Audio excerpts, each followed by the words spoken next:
En este último tutorial de este curso vamos a hablar de cómo representar tanto escenas animadas como imágenes fijas. Cuando hablamos de representar, realmente nos referimos al proceso de renderizar o el proceso de generar imágenes o vídeos que podemos repartir, que podemos distribuir a partir de nuestras escenas. Para ello vamos a hablar de qué parámetros básicos tenemos para representar una escena. Hablaremos de cuál es el tamaño más idóneo para cada caso y explicaremos cómo representar tanto imágenes fijas como animaciones. Por último, para poder hablar de cómo sacar imágenes fijas y animaciones, hablaremos de qué formatos de salida disponemos y cuál es, igual que antes, el más idóneo para cada caso. Vamos a comenzar arrancando Blender y vamos a trabajar con un ejercicio muy sencillo. Es de los primeros ejercicios del curso de animación de personajes y en este caso es el ejercicio de la pelota que salta y bota. Con este ejercicio podremos muy fácilmente podemos aprender a manejar los parámetros de representación. Siempre que queramos controlar los parámetros de representación tenemos que venir a este botón en la pantalla que nos va a mostrar los parámetros y el tipo de salida y el tipo de formato que vamos a usar.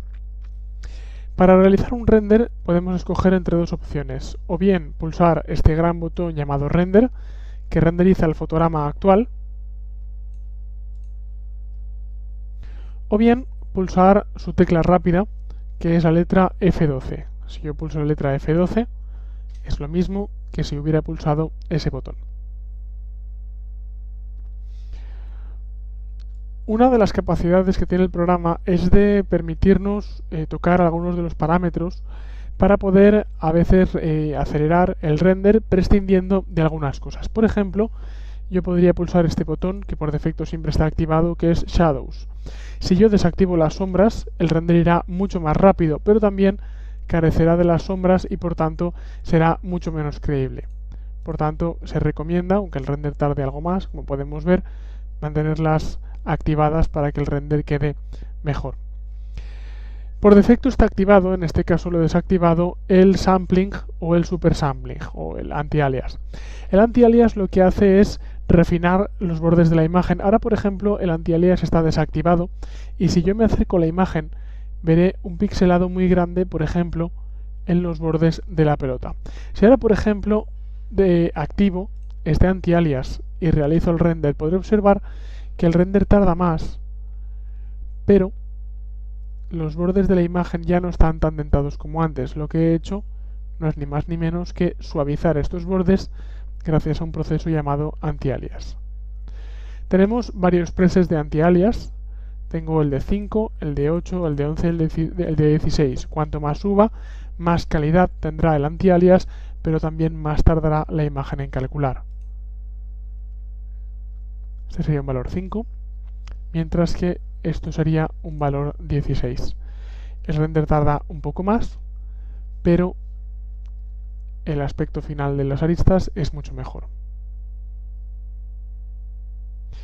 Sobre todo cuando no estoy realizando render final, a veces me interesa no representar a todo el tamaño de fotograma. El tamaño de fotograma original para esta animación es este. Este tamaño puede estar bien para el render final, pero igual es demasiado grande para hacer pruebas, para hacer previsualizaciones. Por eso el programa tiene una función bastante interesante y bastante rápida de acceder, que es la capacidad de renderizar una porción de la imagen. Ahora mismo estoy renderizando, por ejemplo, al 100%, pero si yo digo que quiero el 50%, al renderizar, el programa hará una imagen un cuarto más pequeña. Si yo le digo, por ejemplo, el 25%, hará una imagen un 16avo más pequeña. Es más pequeña y tiene menos calidad, pero a veces para previsualizar en fases tempranas, antes del render final, pues viene muy bien hacer una imagen que se calcule más rápido y que me dé una idea de cómo va a quedar la imagen final. Como vemos, cuando el programa empieza a renderizar, lo que hace es partir el render en X partes. Parte el render, en este caso, en 4 partes, estoy pintando en la pantalla, 4 partes en horizontal 4 partes en vertical. La cantidad de partes viene definida por este valor x parts, y parts. Si yo, por ejemplo, lo cambio a 2 y 2, el programa ahora realizará realmente 4 mitades.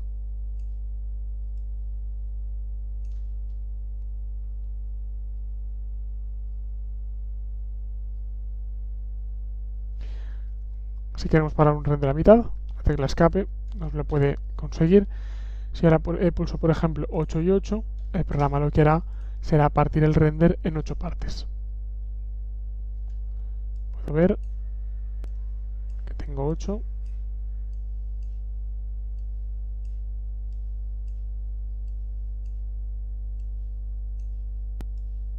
Tanto en horizontal como en vertical.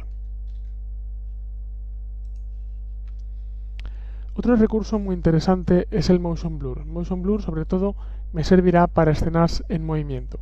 Si una imagen no tiene Motion Blur y captura un objeto a mitad de movimiento, el objeto aparecerá completamente estático en la pantalla, y esto a veces es poco creíble.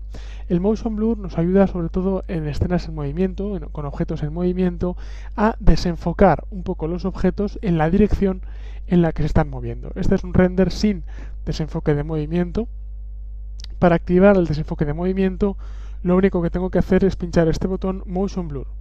Si activo el botón y pincho Render, observaré que el render ahora, hasta que quede completamente finalizado, tardará más, pero el aspecto del objeto en movimiento será mucho mejor.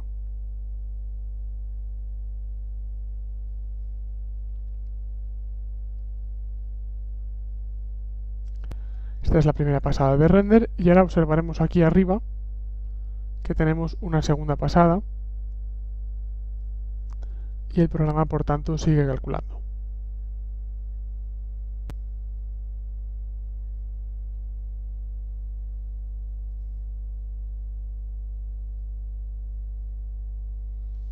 Aquí nos dice en qué estadio se encuentra. Ahora mismo estamos en la tercera pasada de render, en la parte 12 de 64.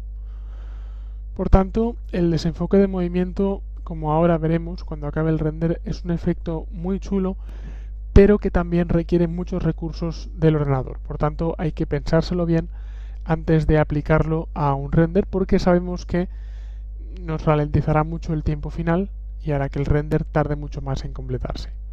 Aunque luego, eso sí, sobre todo para los objetos en movimiento, quedará mucho mejor. Estamos en la parte 4, 39 de 64, y parte 5.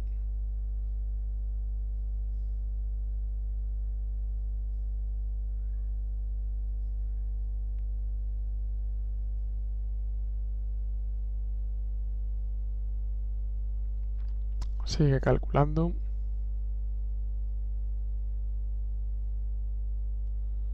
Parte 6.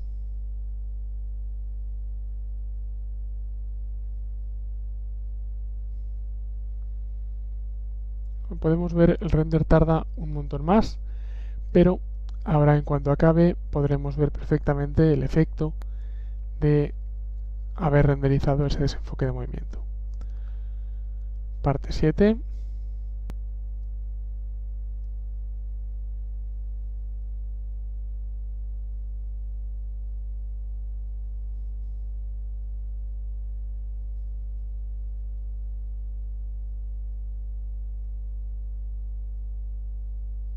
Parte 8.